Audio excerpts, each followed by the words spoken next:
C'est parti. Donc bonjour à tous, donc, bienvenue sur le podcast Planète Creator. J'accueille aujourd'hui du coup un nouvel invité, Samuel Morin. On va dire Brut si je ne me trompe pas. Ouais, Brut Publishers, c'est encore bien connu sous le nom de Brut for Creators, donc t'as pas fait d'impair. Ouais, parfait. Bah écoute, je te laisse te présenter rapidement dans les grandes lignes Ok, et dis-nous un peu qui tu es et ce que tu fais chez Brut.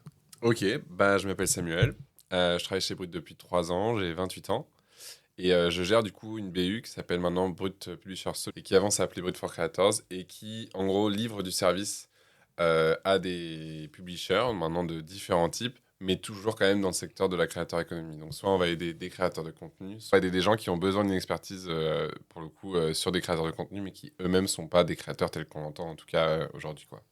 Ok. Quand tu veux dire donc pas des créateurs en tant que tel, c'est-à-dire que c'est pas des gens qui sont nés de YouTube, Insta ou autre, c'est plus des Exactement, c'est des gens. gens qui sont pas natifs, D'accord. mais qui ont besoin d'exister dans ces espaces-là Ok. et qui savent pas forcément comment faire et du coup qui ont besoin d'une expertise, mais qui va être livrée dans des codes qu'ils comprennent quoi. Donc comme on est un média, on a en fait un peu le meilleur des deux mondes et donc on accompagne d'autres médias plus gros, plus traditionnels pour aller vers ça. Ok, donc on peut penser par exemple à des sportifs, à des journalistes ou à. Ouais, carrément. Ok, c'est ce type de personnes-là. Et Carrément. des entrepreneurs aussi, vous t'accompagnez ou bien. Bah en fait, pour l'instant en tout cas, le business model, c'est vraiment on accompagne des organisations qui ont des Ok, visages d'accord. et ces visages, il faut les digitaliser, même Ok, si j'aime pas trop ce terme. Mais en gros, donc il faut les aider à se développer en social media, il faut les socialiser. ok, Et donc, c'est ce qu'on fait du coup en réutilisant les talents et l'expertise qu'on a sur des créateurs de contenu qu'on a déjà accompagnés dans le créateur de programme.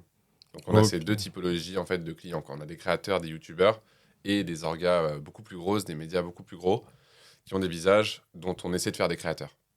Ok, d'accord. Ouais. Donc on pivoter on va dire, là, je vais refaire un néologisme, mais créatorisation, on va dire, de, Ouais, de tal. ouais, on a ça, ouais. Ok, et du coup, donc, moi, j'ai un peu vu ton LinkedIn, on a un peu discuté quand on s'était vu début de l'année.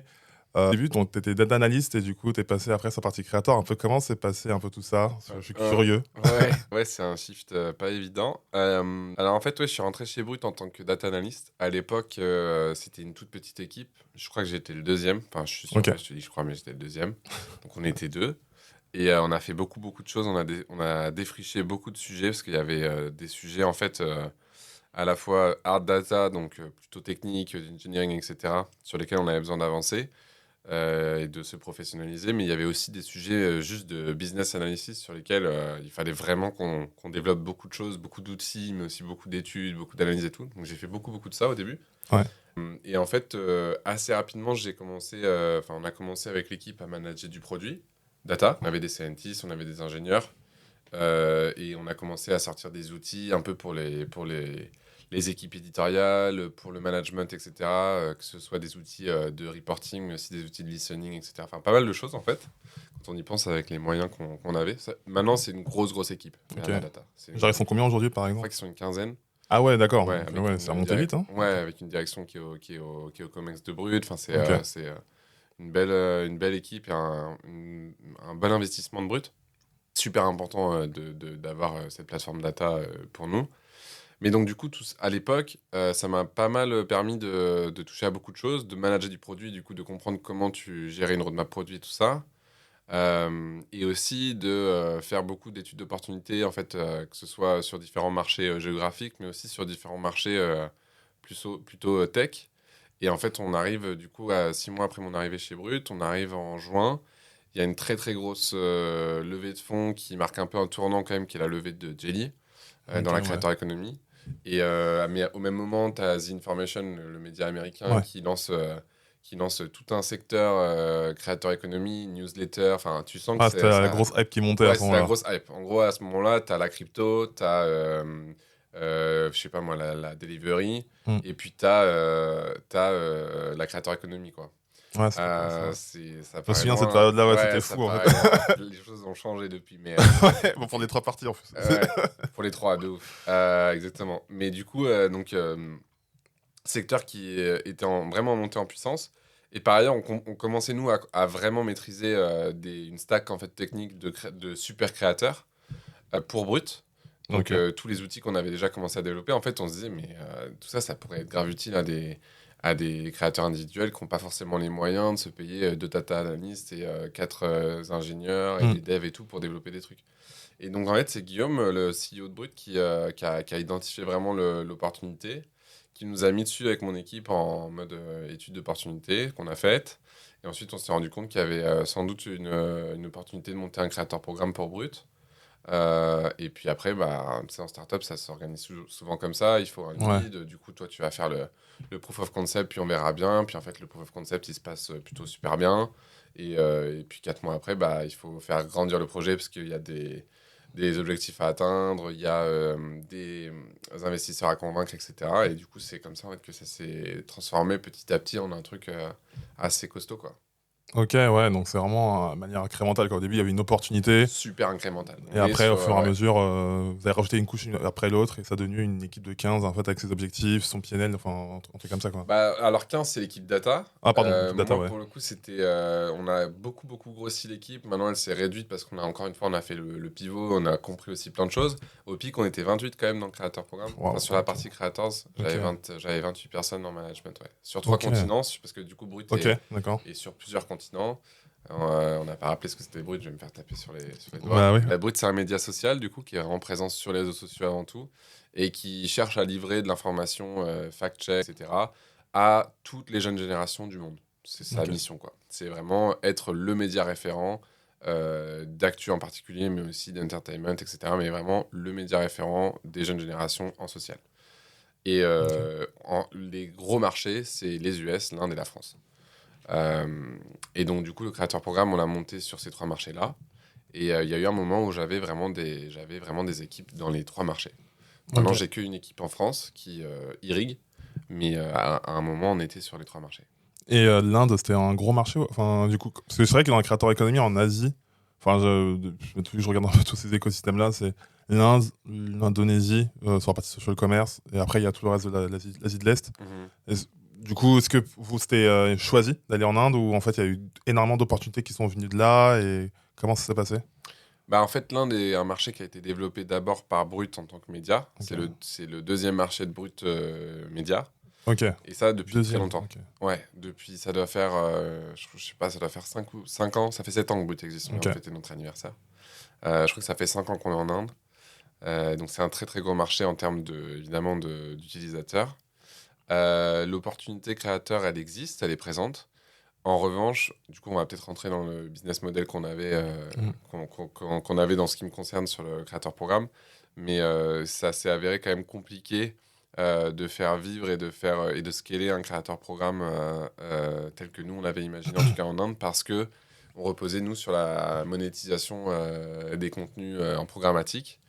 Et en Ok. fait, sur ce business-là, les CPM sont extrêmement bas en Inde à un point où tu peux pas en fait avoir un business, même si tu domestiques tout, etc., que tu n'as aucun coût en France, c'est très très difficile d'atteindre la rentabilité parce que en Ok. fait tu monétises du contenu sur des micro-centimes et donc en fait il faut faire vraiment des millions et des millions et des millions de vues et malgré tout c'est quand même aussi un marché qui est assez concurrentiel donc même s'il y a beaucoup de gens qui regardent, il faut vraiment aller taper les 100 millions de vues par vidéo pour avoir des vidéos qui sont rentables, tu vois, sur tes coûts de Ouais. prod. Donc ça n'a pas fonctionné pour ça, mais par contre c'est un marché énorme pour Brut. Aujourd'hui, l'Inde c'est un marché très très porteur, autant en audience qu'en business, ouais. Ok. Et du coup, je reviens juste un peu avant, tu disais que donc vous avez développé donc une stack, une super stack, une belle stack technique pour les super créateurs. Est-ce que tu nous donnes quelques exemples d'outils en fait? Parce que qu'est-ce que c'est vraiment, pour toi un outil vraiment pour créateurs Ouais, alors, euh, en fait si tu veux, je dirais que le principal atout qu'on avait vraiment au moment où on a commencé, et finalement il n'a pas beaucoup changé cet atout, c'est que Brut c'est un CMS en fait. C'est Ok. un système de content management. Alors il y a des humains dedans, il y a différentes technos dedans, tu vois, on fait appel à différents outils. C'est pas comme le CMS de Snap ou le CMS de Facebook, tu as un seul programme.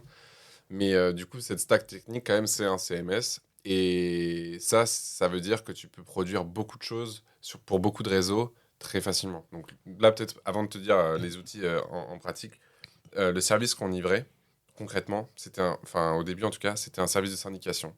Ok. Donc c'était de dire, il y a des créateurs qui sont affinitaires avec Brut, On veut créer un écosystème dans lequel on leur livre du service, mais aussi dans lequel ils interagissent avec des marques partenaires, ils viennent faire du contenu avec nous, etc.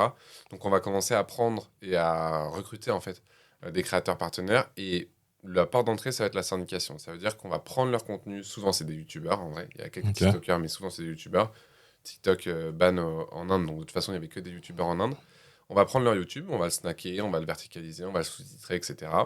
Et avec ce qu'on sait des plateformes telles que Snap, Insta, Facebook, mais surtout Facebook et Snap à l'époque, parce que c'était les seuls qui monétisaient vraiment, on va pousser ce contenu sur ces autres plateformes et on va générer du revenu incrémental en partant en fait d'un contenu qui existe déjà. Donc le créateur, il fait zéro effort, il récupère du revenu incrémental et nous, on se rémunère sur une base de rev share programmatique. Donc vraiment un modèle de syndication pur et dur.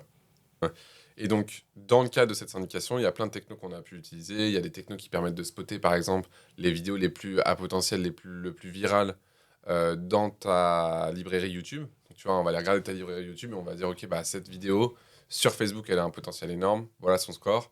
Sur Snap, elle a un très gros potentiel, voilà son score. Donc, des vidéos un peu prédictives, enfin, des techs un peu prédictives. Mais le plus gros, en réalité, c'est que moi, dans mon équipe, j'ai des personnes qui sont des content stratégistes. Et donc, c'est le métier, en fait, de retravailler tout ça avec de la post-prod. Il y a une partie qui est automatisée, mais il y a aussi une partie qui est humaine. Et donc, ces équipes-là, on leur a mis à disposition des technos d'analytics, en fait, purement et simplement de reporting, mais très granulaires. Donc, les drop-off rates sur Snap, le temps passé sur Facebook, tout ça, en fait, avec beaucoup d'insights pour nourrir en permanence la content stratégie pour chaque créateur. Donc, tel créateur, la semaine dernière, tu as un drop-off rate de combien en fait, sur telle thématique sur Snap, il n'y a aucune vidéo qui dépasse je sais pas moi, 40% de drop-off rate. Donc, ça va pas, on adapte, etc. etc. Et en fait, c'est comme ça qu'on a construit le créateur programme. C'est vraiment un mélange d'insights qui venaient de nos stacks techniques et de management, en fait, de process avec des gens, de ritualisation, etc. Pour améliorer, mais avec des humains, quoi, Ouais. les lignes édito des créateurs qu'on accompagnait. Ok, et du coup, genre, en plus, il y a un gros travail, enfin, il y a un gros échange entre créateur et équipe, enfin, équipe brute. Du coup, tu travaillais, tu parlais directement avec les créateurs ou bien tu parlais avec leurs managers, leurs agents, ou comment ça se passait? Il y a eu de tout. Il y a Ok. eu de tout. Les premiers c'était le mieux, hein. Maintenant, c'est les meilleurs souvenirs, mais ça fait 3 ans maintenant. Vas-y, comment Mais ça s'est passé, en fait, tout ça, bah, les les premiers créateurs? premiers, Vous les avez trouvés comment? Comment ça s'est passé? je sais pas si je peux dire les noms des premiers, parce que je Alors, crois c'est qu'on pas les noms, mais en on tout cas, travaille, juste on décrire travaille peu avec eux. la relation que vous aviez. Ben, en fait, c'est des coups de téléphone, D'accord. quand même, Brut, c'était déjà un média. Enfin, c'était vraiment déjà ce que c'est Brut. C'est juste que maintenant, c'est encore plus monté en puissance, mais c'était du coup un média avec beaucoup de contacts. On avait beaucoup de contacts. Donc, on a eu pas mal de contacts comme ça. Mais tu te retrouves à une table et tu es en train d'expliquer ce que tu fais. Et en fait, bah, personne ne l'a jamais fait, sauf Jelly, quand même, qui était Mm. déjà un peu là-dedans. Mais personne n'est jamais allé voir un créateur pour lui proposer ça. Tu lui dis, en fait, on va faire du business en plus, ça va générer aucun effort, mais par ailleurs, il y a tout cet écosystème dans lequel on va te faire rentrer, etc. Et donc, au début, il y a eu toutes les réactions. En fait, il y a eu du scepticisme, il y a eu de l'engouement direct. Il y a des gens qui nous ont fait confiance parce qu'ils faisaient confiance à Brut. Ça, c'était vraiment cool. Ah, l'image de marque est forte, quoi. Ouais, très forte. Ouais. Mais Brut, faut se dire, c'est un média français Ok. qui est géré quand même depuis la France. Le siège est en France, avec une équipe majoritairement française. Et moi, je suis français. Et on me demande direct de monter un créateur programme et un proof of concept sur 3 marchés pour Ah ouais, comprendre et tester les 3 marchés. Et du coup, ben, sachant que le plus gros, évidemment, c'était les États-Unis. Et donc, ça, c'est vrai que c'est des souvenirs de ouf d'arriver, débarquer vraiment. Ça faisait 2 mois que j'étais sur le projet. 3 mois avant, j'étais business analyst. Et Putain, 2 mois plus tard, je me retrouve à LA dans une Toyota Yaris et Klatos à aller démarcher des gars. Tu te retrouves dans un autre monde, quoi. ouais. Non, et c'était extraordinaire. Et encore une fois, je suis hyper reconnaissant, moi, enfin, je dis encore une fois, je ne l'ai pas encore dit, mais je suis très, très reconnaissant de la confiance aussi que Brut m'a faite pour aller découvrir tout ça. Parce qu'on a découvert beaucoup d'industries, on a rencontré beaucoup de gens. Mais c'était très marrant d'être les petits Français qui vont parler de syndication à des gens. Mais ça a pris, hein. Aux Mm. US, ça a pris. On a atteint, en fait, au plus gros, quand le marché était bien en forme, on était à 50 créateurs aux US. Donc, Ok, ça a crashé d'accord. beaucoup. Et en plus, Ok. il y avait des relations très fortes avec des grosses affinités, plein de projets, etc. Après, bah, c'était 2022. Hein.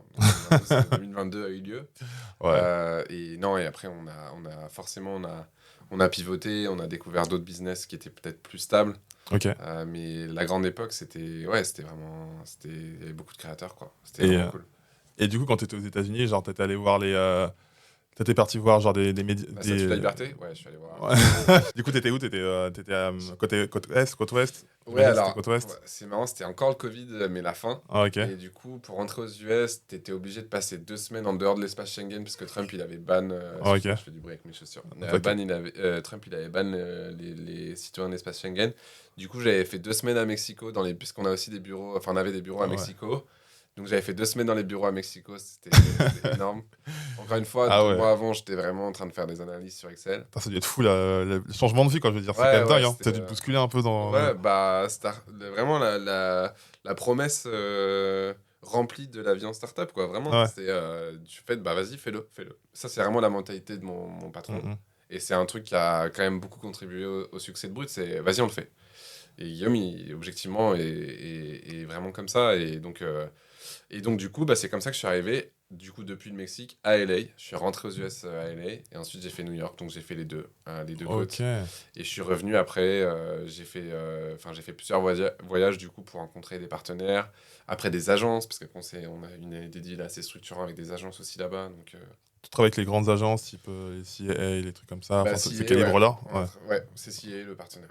On a Ok. travaillé avec CA on a eu un deal vraiment de lancement pendant presque un an. Ok. Ok, c'est fou, quoi. Et du coup, ah bah, en plus, c'est intéressant, t'as cité un petit point, genre, il y a un petit pivot par rapport à l'écosystème. Hein. 2022, ça a Ouais. été une année assez dure pour l'économie des créateurs. Du coup, aujourd'hui, c'est quoi euh, la vision de Brut là, pour la créateur économie, enfin, son ambition sur la partie économie des créateurs, sur le long Euh, terme un peu. Est-ce que ça a changé ou alors c'est toujours la même vision mais avec on va dire une méthode différente, donc pivot à ce niveau-là? Comment ouais. ça se passe? Je pense que la vision mission, Ouais. elle n'a pas changé. C'est-à-dire que Brut continue de vouloir être un écosystème qui fait vivre et grandir des créateurs. Parce qu'on continue de se considérer comme un super créateur, c'est-à-dire enfin super en termes de personnes. Tu vois, il y a 350 personnes chez Brut, c'est une grosse boîte.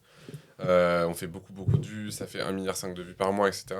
Donc on a les moyens de faire venir et de faire coexister ensemble des créateurs qui sont pertinents chez nous. Je pense qu'on s'est recentré sur l'aspect créa. C'est-à-dire que vraiment, il y a une affinité maintenant entre tous les créateurs qui interviennent autour et dans le média. Donc je pense que c'est vraiment ça, c'est se concentrer sur ce que livre Brut aux gens, vraiment. Ok. Je pense que c'est sur ça que on s'est concentré en termes d'efforts. Et après, il y a aussi la rationalisation de l'investissement en temps et les autres types d'investissements qu'on a fait sur la créateur économie, qui nous ont quand même donné une légitimité, une expertise, etc. Et tout ça, ça nous permet maintenant de faire ce que je te disais tout à l'heure avant qu'on commence, qui est de livrer du service à des structures et à des organisations qui sont des publishers. C'est pour ça que maintenant, mon ABU s'appelle Brut Public. Qui sont des publishers, qui ont des visages, qui ont des incarnants, mais c'est pas des créateurs, c'est des incarnants. Donc Ok. télé, radio, ça peut être des visages sportifs effectivement, mais c'est pas des personnes qui ont des communautés sur les réseaux sociaux et qui savent Ouais. animer un feed social. Et du coup, c'est sur ça qu'on peut les aider parce qu'on a un pied dans le média, donc on sait très bien comment travailler avec des médias. Ouais. On a beaucoup de partenaires, mais on a quand même un très gros partenaire qui est France Télévisions sur la partie média uniquement. Donc on sait travailler avec des médias, mais on sait aussi faire du créateur. Donc on créatorise un peu des personnalités qui sont pas encore là-dedans. Ok, donc j'imagine en plus ça va être pas du tout la même approche, genre. Ah, ça- Parce que, enfin, entre le créateur, on va dire le cliché du mec 20 ans, LA, qui en fait a Ouais, commencé comme ça, qui a genre 500 K sur son YouTube versus, on va dire le professionnel qui a genre je prends un cliché, hein, mais genre Etchebest, tu vois, genre un profil comme ça, genre. Et encore lui, ça va, tu vois, il arrive à, entre guillemets, à capter une ouais. bonne image, tu vois. Mais C'est genre, marrant, tu c'est un vois, bon ce genre de exemple que t'as. profil-là, tu vois. Et en fait, c'est pas Ouais. du tout la même approche, donc j'imagine que t'as les approcher différemment. Est-ce que peut-être le rapport, il est pas le même, enfin, tu vois. Ouais, ça n'a rien à voir. Surtout que, en fait, nous, le pivot, c'est un pivot. Enfin, c'est toujours un peu compliqué là, avec la créateur économie, parce que est-ce que tu considères les créateurs individuels comme des clients, du coup, tu es B2C quand tu travailles Mm. avec eux. En l'occurrence, pour moi, franchement, oui, même si c'est un peu chelou, mais objectivement, oui, parce que le pivot qu'on a fait, c'est un pivot B2B. Maintenant, on travaille toujours avec des créateurs, on a toujours un roster de créateurs dans le programme, mais on a maintenant des clients qui sont des gros orgas qu'on facture, tu vois, et c'est un truc qui est plus stable, etc. Et Ouais, on est bien sûr. rentré par l'organisation, donc c'est plutôt top-bottom, on est présenté aux créateurs, enfin au visage en l'occurrence, comme une solution qui va les aider à se digitaliser, mais qui va aussi servir les intérêts de leur maison. L'organisation. Ok. Voilà. Et du coup, et puis après, effectivement, l'approche est complètement différente. Mais franchement, moi, tous les jours, hein, je suis dans mon taf, je suis surpris de ouf, et dans le bon sens du terme, Ouais. par en fait, la valeur des compétences des gens avec qui je travaille, des talents avec qui je travaille pour le web. C'est-à-dire qu'effectivement, c'est pas des gens qui vont savoir comment prendre une vidéo de manière hyper fluide, etc., qui vont savoir comment pas paraître cringe, etc. Enfin, sans dire qu'ils l'ont été, mais ouais, Bien. forcément, c'est pas du tout ces mêmes codes. Mais Ouais. par contre, c'est des gens qui sont. Enfin, si tu parles d'info, par exemple, mais aussi d'entertainment, mais si on se concentre sur l'info, c'est des gens qui sont capables de livrer une info qui est parfaitement bien calibrée, qui sait exactement l'audience à laquelle elle s'adresse, qui est fact-checked, Enfin, en fait, c'est vraiment. En fait, c'est du journalisme de très très haut niveau. Et du coup, à partir du moment où tu mets juste un petit peu les formes pour packager ça bien pour des plateformes qui n'ont pas du tout l'habitude de ça, déjà tu fais des cartons d'audience. En vrai, on a des cartons d'audience. Enfin, il y a des trucs sur. Malheureusement, je peux pas. Ouais. C'est le problème quand tu es en B2B, c'est que souvent tu peux pas parler des. Est-ce que tu as un truc peut-être du passé peut-être qui est public maintenant? Pas Ah, sur ok, ce dont je parle. d'accord. Ok, Des d'accord. succès, ouais, des gros succès avec des créateurs individuels, on en a eu plein, mais c'est surtout aux US. Ouais. Mais là, en l'occurrence, les cartons dont je parle, mais en fait, c'est juste plus. Tu peux t'en rendre compte. Mais tu vois, même Etchebest, enfin, c'est un bon exemple. Ouais. Nous, on travaille pas avec lui, mais et c'est pas un visage médiatique. C'est un chef qui a une présence Ouais. médiatique. Mais tu vois, franchement, ce qu'il fait, ben ouais, c'est sûr qu'il a pas tous les codes, etc. Mais enfin, tu vois, déjà, ça cartonne. Et puis, c'est hyper intéressant. C'est Mm. vraiment hyper intéressant parce qu'en fait, il a, je sais pas combien d'années de. Et ça a une valeur, je pense, qui est en train d'être découverte. Donc, en fait, quand même, les Gen X et tout, je pense qu'ils ont un truc à apporter dans la creator economy maintenant. Ouais, donc on peut pas se permettre de dire que créateur economy, déjà, c'est que Gen Z, millennial, tu vois. Genre, faut, entre guillemets, Ah respecter un peu bah, de l'expérience des ouf. anciens, entre Bah non, mais guillemets. surtout que là, surtout. Bah non, moi je trouve que vraiment pas. Je trouve qu'au contraire, il y a de tout. Et c'est ça qui est trop cool, c'est que quand tu apprends à des gens qui savent faire très très bien d'autres trucs qui sont totalement fondamentaux, comme je sais pas, créer de l'information de qualité, ça prend du temps de faire ça. Ça prend une carrière en fait de savoir Mm. faire ça. De savoir bien le dire, de savoir bien adresser. Enfin, une interview politique, franchement, je veux pas me mouiller trop. Mais une interview politique, ça demande beaucoup d'expérience de bien gérer ça. Et donc quand tu as ça, quelqu'un qui sait faire ça, et que tu l'aides en lui donnant les bons outils, la bonne boîte à outils pour servir ça et packager ça pour du TikTok, de l'Insta, du YouTube et tout, ça cartonne. Et par curiosité, la delivery, elle est sur le compte personnel de la Ouais, personne ou sur ouais, le compte de la boîte? ouais. Et Ah, sur le compte perso. Ouais, ouais, ouais. Ok, donc en plus, ouais, ça sert aussi le personal branding, Bah ouais, par définition, en et plus, ouais, la boîte, parce que du coup, il est affilié à la boîte où il est. ouais. Non, c'est excellent. Et du coup, juste rebondir plus sur un petit sujet, parce qu'on a beaucoup parlé avec Alex.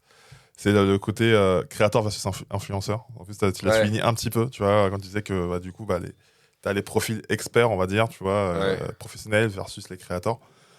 Pour toi, comment tu vois? Est-ce que pour toi, il y a une différence? Est-ce que pour toi, et du coup, quel type de personnes vous adressez? Est-ce que vous avez une vision plus influence ou une vision plus créateur? Parce que tu vois, créateur, c'est plus le côté communauté, tu vois, ou créer un business autour de quelque chose. Ouais. Voilà, quelle est un peu votre position, enfin ta position un peu là-dessus?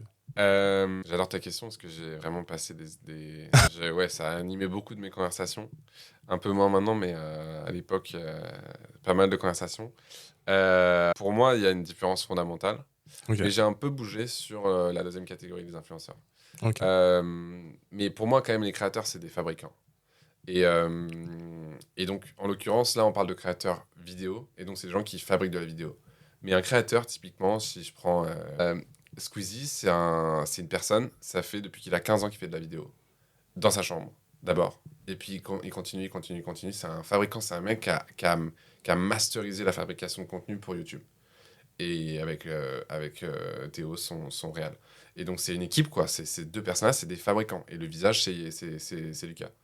Un influenceur, c'est quelqu'un qui vend sa notoriété, en fait. Qui vend sa notoriété, son pouvoir de prescription. Mm. Mais son pouvoir de prescription, il l'a pas acquis en fabriquant. Il l'a acquis en postant des contenus qui demandaient très peu d'efforts de fabrication.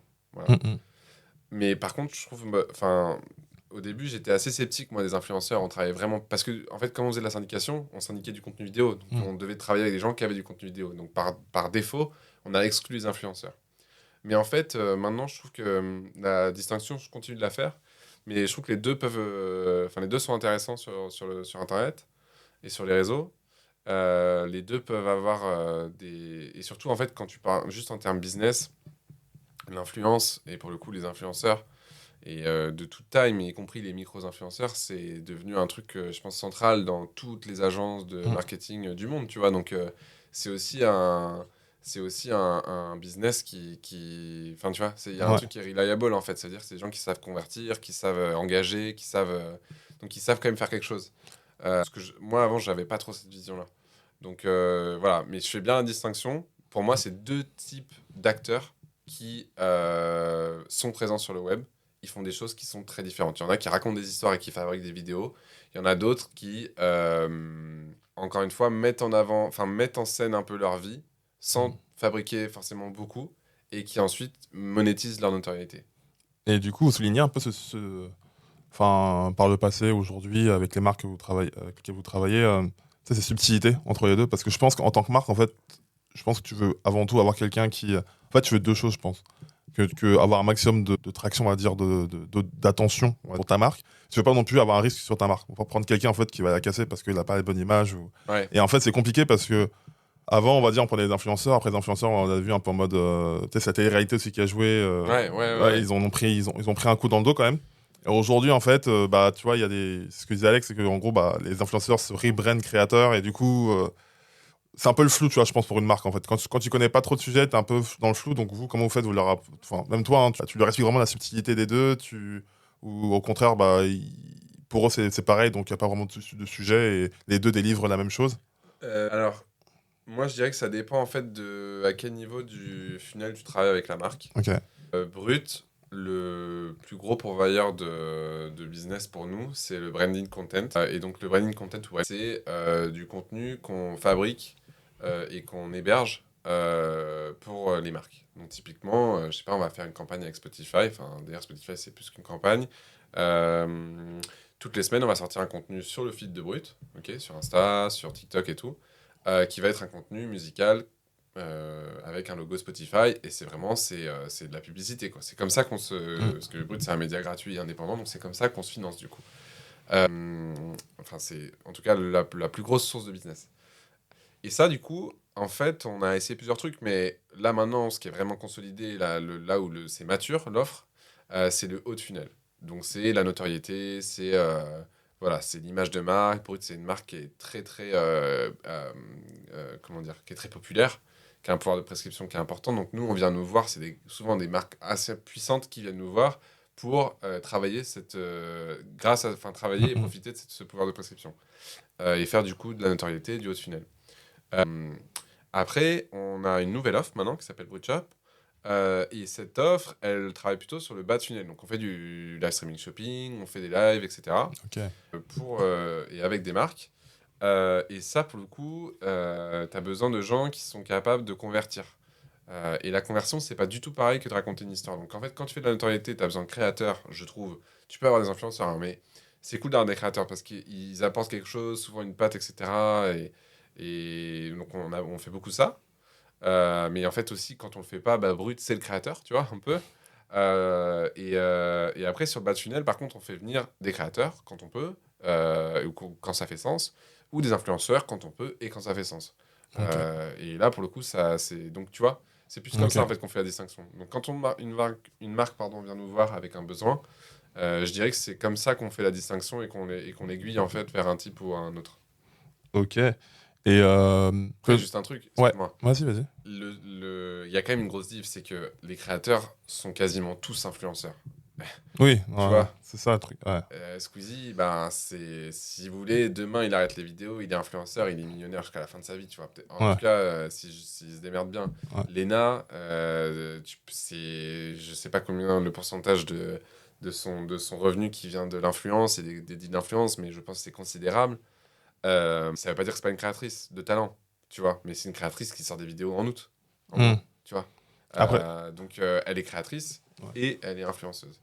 Ouais, et je pense que t'as raison enfin, t'as tout à fait raison dans ce point-là, c'est que, en fait, en fait, je pense que la subtilité dans tout ça, c'est comment tu utilises l'influence, en fait, in fine. Ouais, Est-ce que exactement. tu dis en mode, bah, je suis juste un panneau publicitaire, et en fait, c'est limite très pragmatique, en fait, tu vois. Ouais, T'as pas forcément de lien avec ton audience, juste, bon, tu leur parles un peu, mais en fait, tu balances du contenu et tu fais ton ouais, cash, et c'est comme n'importe qui ferait de l'argent, en fait. T'es boulanger, tu fais du pain, c'est carré, tu vois. ouais. Mais d'un autre côté, tu as aussi l'autre approche, tu vois. Un peu l'approche Elena, un peu en mode, bah, je construis un empire. En fait, pour un créateur, il construit un empire du média, tu vois. Ouais, plus d'accord. Tu vois. Alors que l'autre, en fait, il fait son bis, quoi, tu vois. Et après, limite, s'il veut pivoter de vertical, bah, c'est pas grave, J'allais tu dire vois. ça. Tu J'allais vois, dire il s'en ça. fout, quoi, en fait. C'est beaucoup plus facile Ouais. d'arrêter d'être influenceur, je pense, que d'arrêter d'être créateur. Je pense que quand tu as été créateur pendant autant longtemps, aussi longtemps que ces personnes-là, bah, tu vois, c'est ton métier, quoi. C'est ton expertise, c'est ta vie, c'est.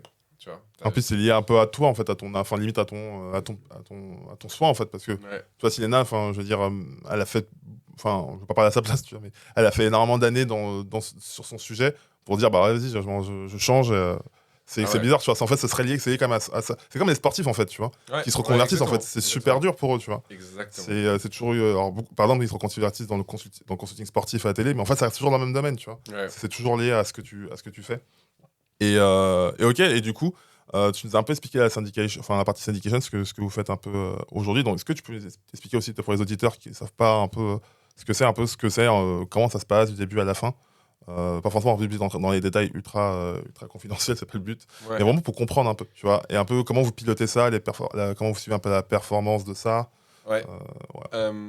Alors, la syndication, c'est très simple en fait. C'est en gros, quand tu es créateur, souvent, tu es spécialiste d'une seule plateforme. Et Mm. en réalité, il y a deux plateformes. Enfin, on peut dire qu'il y a trois plateformes. Il y a Instagram, TikTok et YouTube pour les créateurs. Il y a quand même des créateurs qui, tu vois, tout à l'heure, tu vas me poser une question parce que tu m'as envoyé des questions à la trame à l'avance sur quel créateur je voudrais être. Bah, moi, le créateur que je voudrais être, typiquement, c'est un créateur Insta. C'est un mec qui fait des reels sur Insta.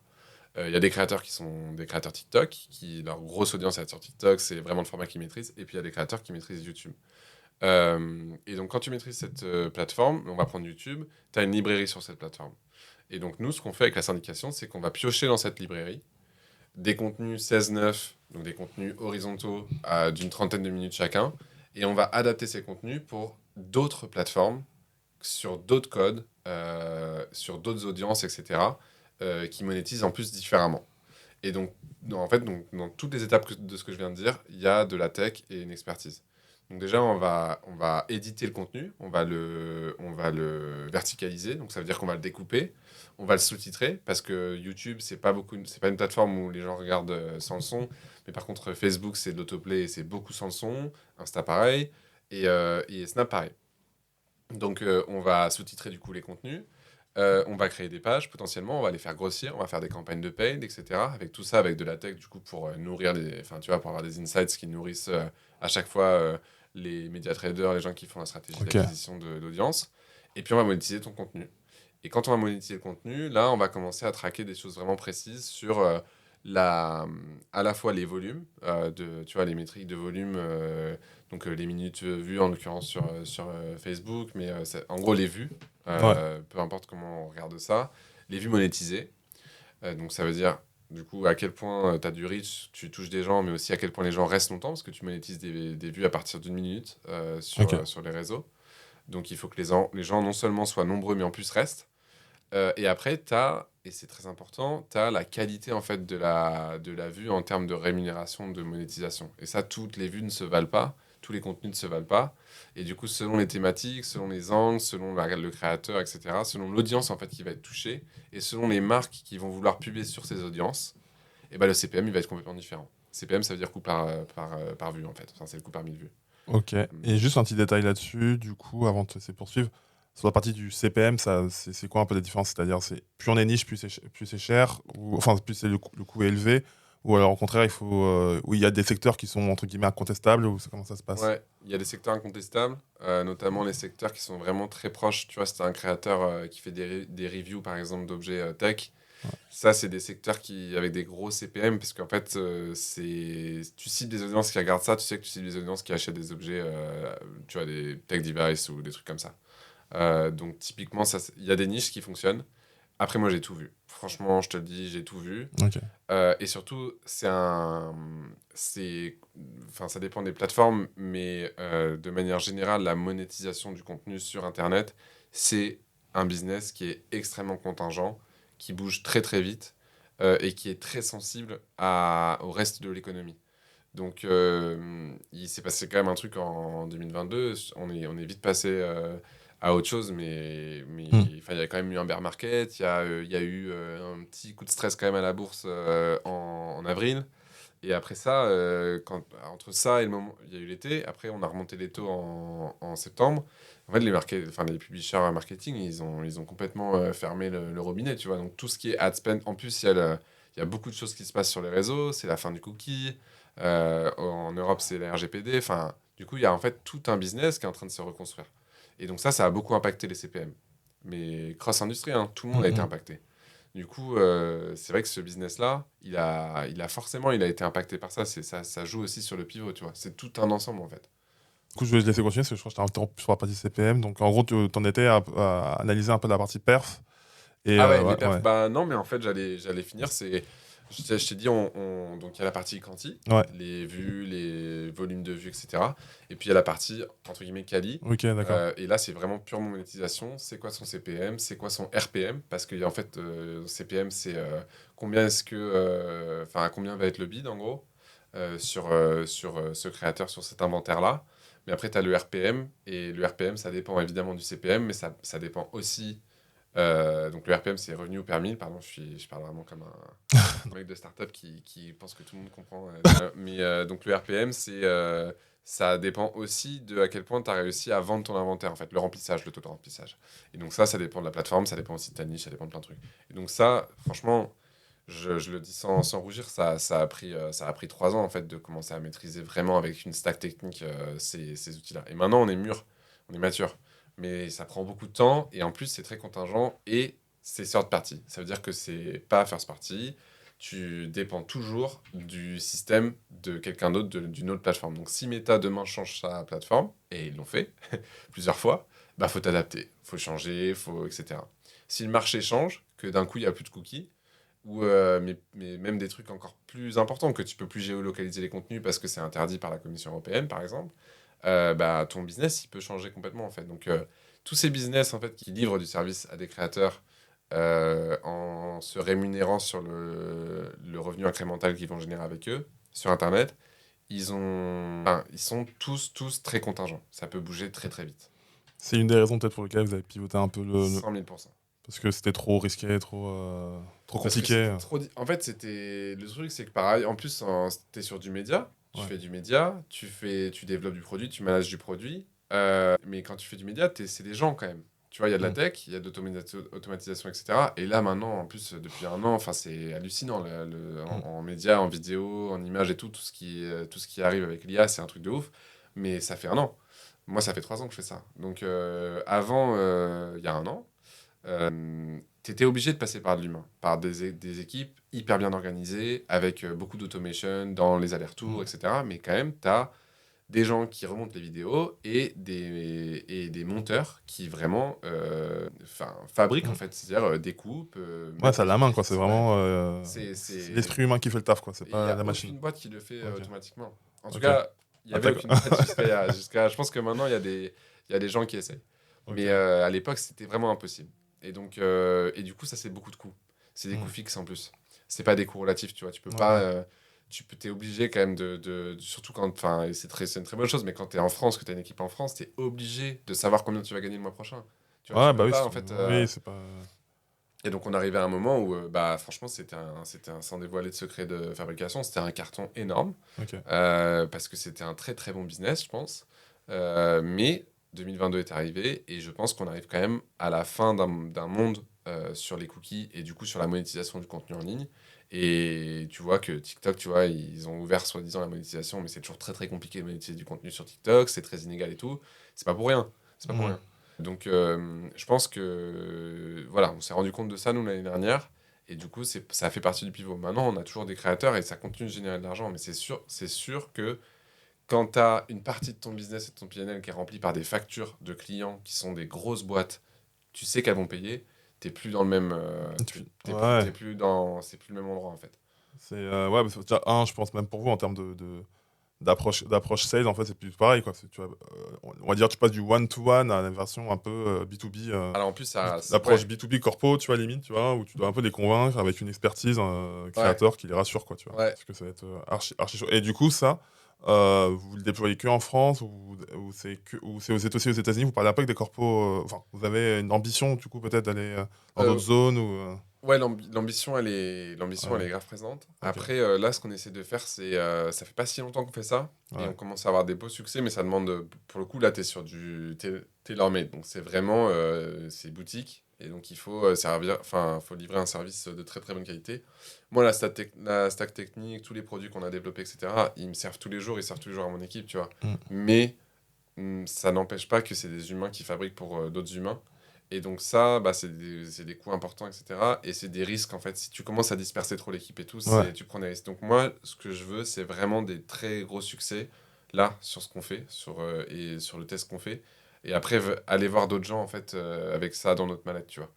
En ok. disant, bah, on a fait pour d'autres, voilà ce que ça a donné, voilà à quoi ça ressemble, etc. Parce que Ouais. c'est dur d'aller convaincre des orgas, tu vois. Tout le monde galère. Ouais.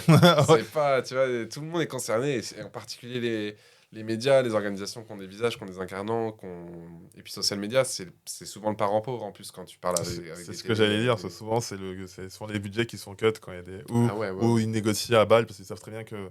Ils vont d'abord visiter les médias traditionnels, après, Ouais, après les ads, enfin, la partie display, et après, c'est là que t'arrives en mode. ouais, C'est toujours chaud, quoi. ouais. Bah, du coup, je vais passer un peu sur les petits quiz que je réserve à tous les intervenants. Je crois que tu l'as un peu dit déjà, et j'aimerais juste que tu t'approfondisses peut-être un petit peu plus. Du coup, si tu étais un créateur, Ouais. qui tu serais? Alors, pas forcément quelqu'un qui existe, hein, mais, ou si tu as vraiment un créateur qui te parle. Mais voilà. Sur Euh, quelle plateforme? Qu'est-ce que tu ferais? Tu m'as dit, ouais. ouais, t'as dit Instagram, j'ai entendu tout ça. Ouais, bah, enfin, Instagram, ouais. En fait, si j'étais... Ça dépend, en fait, à qui... comment je réponds. Parce Non, que vas-y, vas-y. moi, si tu veux... je pense que tous les gens qui travaillent dans cette industrie, à un moment, ils se posent la question, genre, eh, pourquoi, enfin, je le fais pas? Pourquoi je prends pas une C'est comme les claque invests. Pourquoi je serais pas entrepreneur? exactement, pourquoi pas moi en fait? Parce que tu vois bien, tu vois qu'il y a des trucs il y a des trucs qui fonctionnent, il y a des trucs qui fonctionnent pas. Tu commences à Mhm. maîtriser un peu les codes et tout. Je me suis posé la question. Mais moi, en fait, être exposé comme ça, du coup, j'ai fréquenté quand même, parce que j'en ai pas parlé, mais on a eu des OP à Cannes, Mhm. moi j'ai passé vraiment plusieurs jours de suite avec des gros créateurs très exposés. Donc en fait, quand tu fais ça, tu as quand même envie d'être successful. Donc j'ai vu des gens qui sont successful là-dedans. Et Ok. j'ai pas envie de ça, moi. Franchement, ça fait peur en termes d'exposition. À chaque fois que tu prends la parole, c'est un risque et tout. Donc, je dis ça parce que du coup, si j'étais créateur, je vais te dire, genre, Ouais, vas-y. je rêverais être, juste en termes créa. Ah, d'accord, ouais. C'est un créateur Insta qui s'appelle Devon Palmer. Ok. Et il est américain et il est très très drôle. Enfin, moi, c'est Ok. vraiment ma came d'humour. C'est un gars complètement décalé. Donc, en fait, il fait que des vidéos Reel.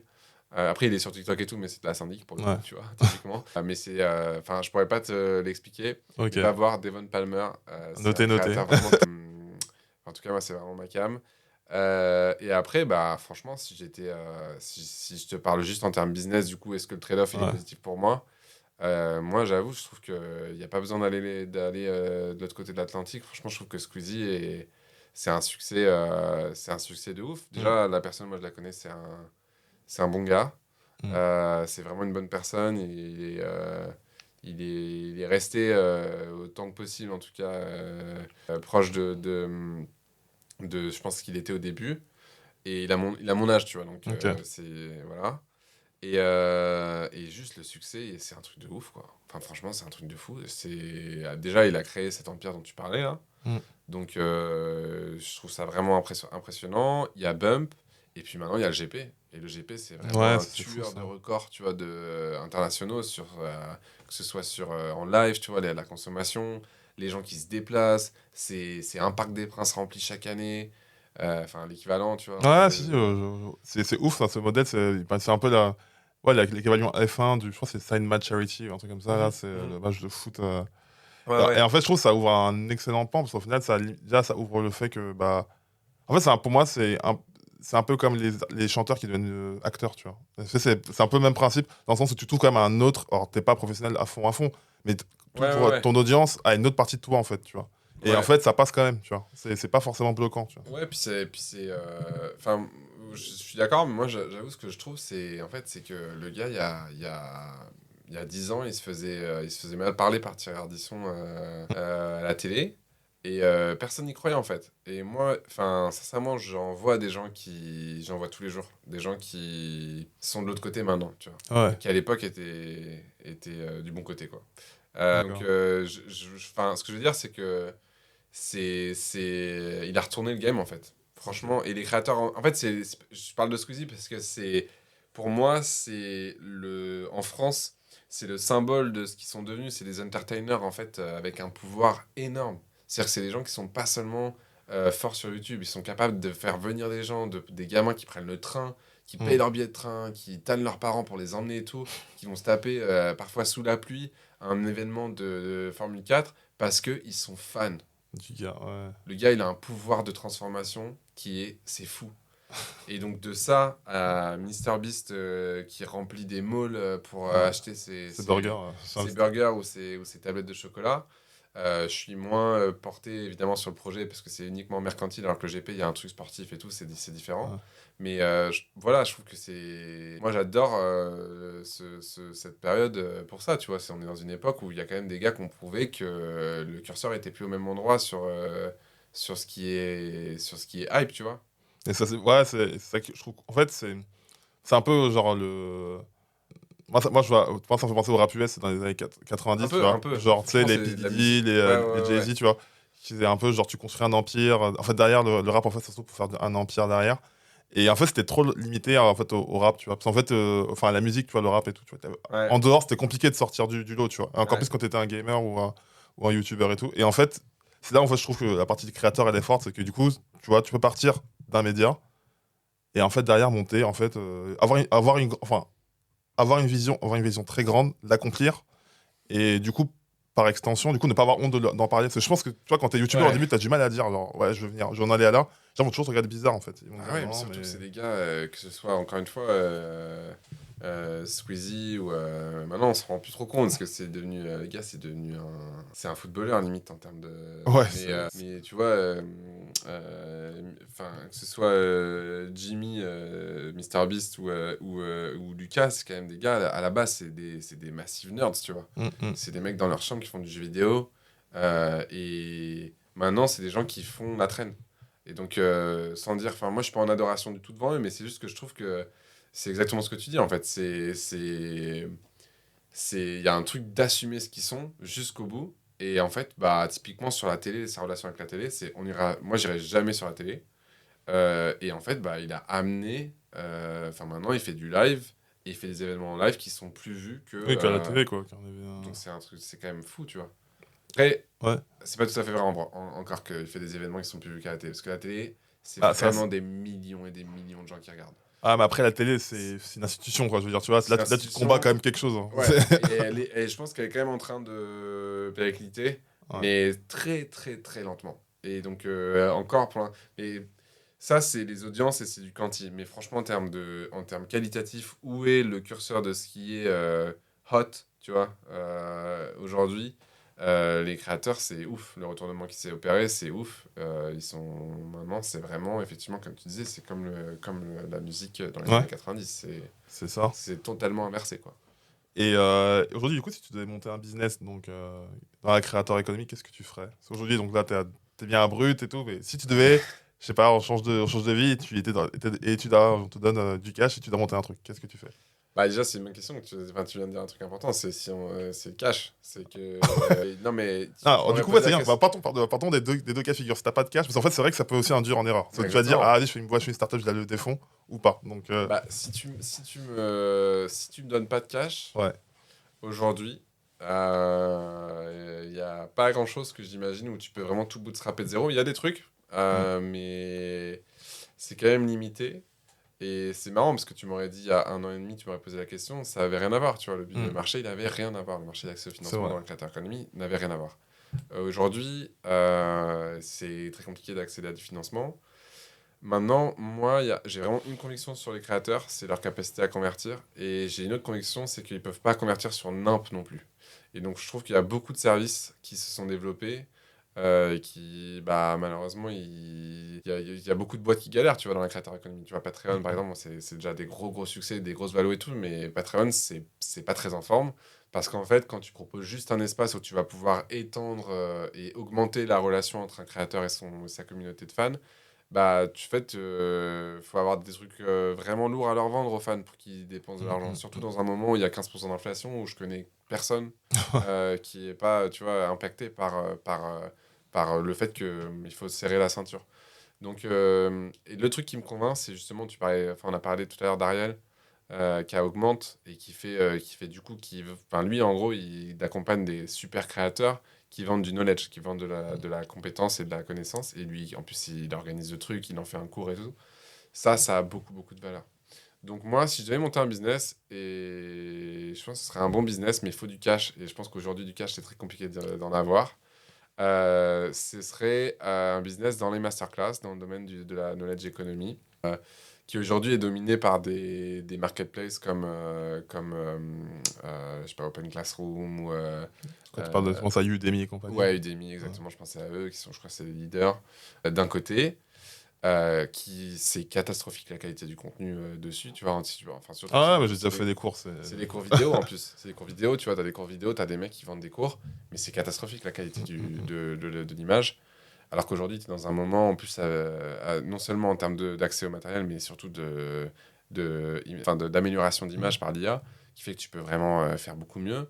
Et de l'autre côté, tu as les LMS, qui sont du coup des Learning Management Systems, qui sont des boîtes qui vont t'aider à créer ton cours de zéro, mais après, elles te prennent juste un abonnement, et toi, ton cours, tu vas l'héberger où tu veux. Et donc, c'est pas du tout le principe des marketplaces qui te prennent parfois, pour le cas du TMI, jusqu'à 70 ou 80% de la valeur, tu vois, Ah ouais, c'est c'est énorme, énormissime. hein. Ouais, C'est une parce vraie qu'ils gèrent le taxe. marketing, ils gèrent le Ouais, trafic. C'est eux qui amènent le trafic, donc ils prennent des taxes. C'est féodal. c'est le cas de le dire. Ouais, du coup moi, je montrais un business où tu utilises l'IA pour automatiser la création de masterclass. Tu crées l'ADN avec de l'IA. Tu pousses les gens à générer de l'image de qualité avec un peu d'operations, tu vois, en Ouais. mettant le bon micro, le bon truc, la bonne light et tout, le bon tuto pour apprendre. Mais surtout, tu améliores tout avec de l'IA derrière pour que ce soit parfait, que ce soit magnifique. En gros, tu fais du masterclass, mais tu le fais à scale. Et Ok. ensuite, soit tu héberges ça sur une marketplace et tu fais du coup, tu te crées de l'asset pour toi. Je pense que c'est le meilleur Mm. business. Parce que du coup, tu crées ton asset en fait. Et l'asset, ça va être des vidéos evergreen de créateurs. Parce que évidemment, enfin, surtout si c'était moi, j'irais taper dans tous les créateurs que je connais et j'en ferai des masterclass. Tu vois, je leur ferai faire des masterclass sur leur talent, quoi, sur ce qu'ils savent faire. Donc, j'irai voir des pâtissiers, j'irai voir des musiciens, j'irai voir des. Mais je suis papa Oh, depuis. félicitations. Ouais, merci, depuis février. Ouais, Donc j'ai d'autres priorité. priorités. Je suis très content chez Brut, très heureux chez Brut en plus. Et encore une fois, c'est pas le moment de monter des boîtes. Si t'as besoin de cash, en tout cas, je pense que c'est Ouais. pas le moment. Ok, cool. Alors, je sais pas si c'est une question peut-être relative. Au final, t'as quand même donné énormément d'infos. Mais du coup, si t'avais du cash à investir dans une boîte de créateur, tu mettrais où enfin, ouais, tu mettrais où? Franchement, il va. euh, Franchement, augmente hein, la boîte d'Ariel. Aïe, aïe, aïe. Ariel. Ouais, franchement, ça fait un moment que j'ai pas parlé, donc en plus, il va être surpris, mais on s'était parlé avant l'été. Et Ouais. en fait, je suis convaincu par le gars, je suis convaincu par le projet, je suis convaincu par les invités, je suis convacu par tout, quoi. Mm. J'ai un doute, c'est le pricing, mais de ce qu'il me montre, j'ai l'impression que, tu vois, il arrive quand même à transformer. Et c'est charmé qu'un truc comme ça existe en France. Donc en petite boîte, tu vois, Ouais. enfin je veux dire en petit niveau de levée, Ouais. business angel, ça. Et puis sur des trucs plus gros. Ouais, genre, t'as un fonds, tu mets ton gros ticket là. Alors mon gros ticket, je peux choisir deux quand même, deux Vas-y, grosses si tu boîtes. veux, vas-y. Bah, je prendrais Kajabi, qui est du coup le Ouais. leader du Ok. LMS, qui pour le coup a tout un truc IA Studio et tout. Donc ils font une partie de ce que je t'ai dit avant, Ouais. mon idée. Ils la font et je pense qu'ils vont développer ça à fond et tout. Et puis c'est une boîte qui est très porteuse parce qu'elle est leader sur un truc, sur une partie de la créateur économique qui à mon avis est la plus résiliente. Et une autre, c'est Spotter, qui est une Ah boîte ouais, forcément, ça. Ouais. qui Ok. licencie du contenu YouTube avec de la tech, de la très bonne tech. Boîte californienne, j'adore. Ça, c'est marrant, Ouais, vous avez pas si mal dit celle-là, tu vois, je suis Ouais, pas Spotter, marqué j'aurais celle-là. adoré, parce que c'est un carton financier, Ouais. c'est un putain de carton. C'est pas le truc le plus sexy de la Terre, ce qu'ils font. Ils achètent du back catalogue en gros, et donc Ah, mais c'est smart en fait, c'est simple, tu vois, c'est efficace en fait, tu tellement, vois. c'est parfait quoi. Bah, tu vois, enfin, pour moi, c'est un business qui va pas prendre une ride. Ça va faire que se développer. Et d'ailleurs, sans dévoiler trop de secrets, mais enfin, il y a beaucoup de boîtes qui s'intéressent à ça, y compris des gros leaders de la créateur Ok, économique, tu vois. Donc, du rachat de catalogue, il y a beaucoup de gens qui en font. Et ok. encore en fait, c'est même pas un secret, je sais pas pourquoi je le dis comme ça, comme si c'est une confidence. Mais tu vois, je sais que Jelly, ils le font, ils en parlent, ils le font Mhm. savoir. Mais le truc, c'est que Spotter, ils ont une techno qui est. Qui est costaud. Ouais. T'as déjà parlé à cette équipe-là Ouais, ou... je Ok, les avais rencontrés ouais, ok, là-bas. Et puis on a un peu communiqué avec leurs commerciaux. Mais ok. eux, en plus, c'est le futur, ils sont dématérialisés. Ah Tu ouais, vois, ouais, ils ont des d'accord. commerciaux. Je sais même pas je crois pas qu'ils aient un bureau à Paris. Enfin, Oh non, mais bah, de ce que j'avais vu, ils étaient tous aux US, ou en tout ouais, c'est cas... une toute petite boîte. C'est une toute Ouais. petite boîte qui fait des C'est millions et ça des qui est millions, dingue en quoi. fait, c'est qu'ils Ouais. sont pas... Bah, après, je me dis, dans le choix des talents, ils doivent être très très exigeants, tu vois. Je pense, Pour l'instant, ils le sont, mais parce que ils sont obligés de s'assurer, tu vois, des Ouais, succès. Mais je pense qu'une boîte avec plus de reins financiers, ce qui va finir par arriver, je pense qu'ils vont pouvoir licencier plus de contenu et ça va devenir un énorme empire. ok. Et moi, je suis sûr, ma petite conviction, c'est que les MrBeast et tout, les mecs qui ont beaucoup de cash, ils vont commencer à faire ça aussi. Ils vont racheter des chaînes. C'est un peu comme... Ouais, c'est un peu comme dans l'univers du sport. Genre, t'es un bon sportif et après, tu décides soit d'avoir ton Exactement. agence ou alors d'avoir ton club aussi, tu vois. Ouais, Et exactement. dernière question, toute dernière traditionnelle, c'est quel conseil tu donnerais à une marque qui va faire du business avec des créateurs de contenu? Vu que toi, du coup, tu vois un peu ce genre de truc-là. Est-ce qu'il y a des rookie mistakes à éviter, tu vois, Mhm. pour une petite ou une grande marque parce que je pense que il y a quand même enfin, tu vois, les créateurs, on voit ça comme une chose accessible, parce que c'est vrai qu'ils marketent un peu comme des gens accessibles, mais peut-être qu'il y a des codes à avoir Ouais. ou il y a des erreurs à pas faire, tu vois. Alors, ça dépend de ce que tu cherches à faire et de Mm. quelle typologie de marque. Parce que si tu veux faire de la notoriété, forcément, il faut quand même des visages qui soient très reconnus, etc. Mais bon, ça, du coup, enfin, en fait, c'est vrai, c'est pas parce que tu travailles avec des créateurs que c'est vrai. C'est vrai pour Mm. tout, tu vois. Si t'es une marque, tu veux travailler avec un musicien, bah, vaut mieux prendre un musicien connu si tu Mm, veux faire mm. de la notoriété. Donc, si on parle de l'autre grosse typologie de campagne qui est la conversion, donc plus bas de funnel, je dirais qu'il faut justement pas se planter sur le mirage un peu de la notoriété, parce qu'en fait, la capacité de la personne à convertir et donc à embarquer les gens dans une histoire qui inclut la marque est beaucoup plus importante selon moi que sa Ouais. notoriété. Parce que de toute façon, sa notoriété, il va te vendre du riposte, tu vois, mais il va t'en faire un. Et tout ça, c'est d'exposition, mais ça peut coûter très très vite, très cher. Et je pense que c'est beaucoup moins vertueux que quelqu'un qui va te raconter ton histoire comme personne n'est capable de le faire. Et c'est pour ça que sur le bas de funnel, un très bon créateur ou un influenceur, mais qui est vraiment pertinent, etc. Et encore plus, alors là, si on parle de live streaming, pour le coup, ça, je peux le dire, tu fais du live, tu vois. Donc le live, Mm, c'est pas, tu fais pas du live pour les audiences, tu fais du live pour convertir. mm. Donc il faut des gars qui convertissent. Et donc c'est vraiment la capacité créa à raconter des histoires, à tu vois, aller embarquer des gens. C'est beaucoup plus important. Je pense que c'est le truc numéro un. Et puis après, bah, c'est faire gaffe aux agences, à leurs filles, aux marges qu'elles prennent. Toujours essayer de passer en vertical, surtout qu'en France, c'est quand même vraiment possible de ne pas passer par les agences. Euh, mais voilà, après, quand tu es une marque, tu vois, t'as pas toujours le choix. Et puis, bien négocier. Les classiques à la Ouais, fin. bien négocié, ouais. Ok, bah écoute, dernière question avant de te laisser. Où est-ce qu'on peut te retrouver? comment on peut te contacter comment ça- Bah, sur LinkedIn, mon pote. Ok, J'ai que ça, Samuel ouais. Bourrin. Ouais, T'as pas Samuel Twitter, Bourrin. t'as pas des. Ah non, j'ai pas Twitter. Ok. Ouais, non, le seul réseau sur lequel je communique et mon réseau un peu de network, c'est LinkedIn. Mais par contre, je réponds à tout le monde, pas mal de sollicitations, en vrai, parce qu'il y a beaucoup de questions sur la creator economy. Ouais. Et donc, je réponds à tout le monde, peu importe qui m'écrit, Ok. j'essaie de toujours Ah, répondre. C'est bien ça. Les Ouais. gens comme ça qui répondent à tout le monde. Ouais, bah, Enfin, je dis ça, mais suis même pas moi, des non fois, plus- je suis là, en je même suis temps, dans la. je suis pas Ouais. Beyoncé, hein. Enfin, après, bah, écoute, j'ai 500 000. Non, ouais. Non, mais c'est cool, quoi. Donc, ouais, il y a un réseau sur lequel on peut te contacter si besoin. Ok, bah écoute, merci beaucoup Bah, pour merci, ton temps. Ange, de m'avoir. C'était excellent. Et puis, ravi de te revoir plus tard dans l'écosystème sur Paris ou dans d'autres pays, vu que tu vas être amené à voyager. Avec plaisir. Merci beaucoup. Beaucoup. Bye. Ciao, ciao.